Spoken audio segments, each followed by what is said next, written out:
Indoor প্ল্যান্টের মধ্যে খুব সুন্দর, লক্ষ্মী এবং কম যত্নের একটা গাছ হচ্ছে মনস্টেরা ডেলিসিয়াসা। আমার পেজ যারা ফলো করেন তারা জানেন এই গাছটা আমার কত পছন্দের। কিন্তু শুধু পছন্দের হলেই তো হবে না, এর পাতাগুলোকে রাখতে হয় সুন্দর সতেজ। যদি ময়লা পড়ে থাকে তাহলে দেখতে আসলে ভালো লাগে না ঘরের মধ্যে। আর আমার মনে হয় গাছকে যত্ন করতে হয় একটা বাচ্চার মতো।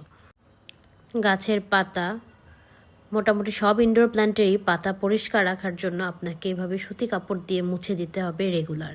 সপ্তাহে অন্তত একদিন চেষ্টা করবেন ইনডোর প্ল্যান্ট ঘরের ভেতরে যেগুলো আছে বা ঘরের বাইরে বারান্দায় যদি কিছু রাখেন সেগুলোর পাতা এইভাবে একটা সুতি কাপড় দিয়ে আস্তে করে আলতো করে মুছে দেওয়ার। এতে করে গাছটা দেখতেও সুন্দর লাগবে, আর গাছের খাদ্য তৈরিতে যে পানির প্রয়োজন হয় পাতা থেকে সেটা তারা নিয়ে নিতে পারবে। যাদের বাসায় মনস্টেরা আছে তারা তো জানেনই মনস্টেরাতে আসলে গোড়াতে বেশি পানি দেওয়া যায় না, এটা আশেপাশের পরিবেশ থেকে পানি সংগ্রহ করে, সো মিস্টিং করতে হয়। আজকের ভিডিওটা এই পর্যন্তই। ভালো লাগলে অবশ্যই শেয়ার করবেন। Thanks for watching. আল্লাহ হাফেজ।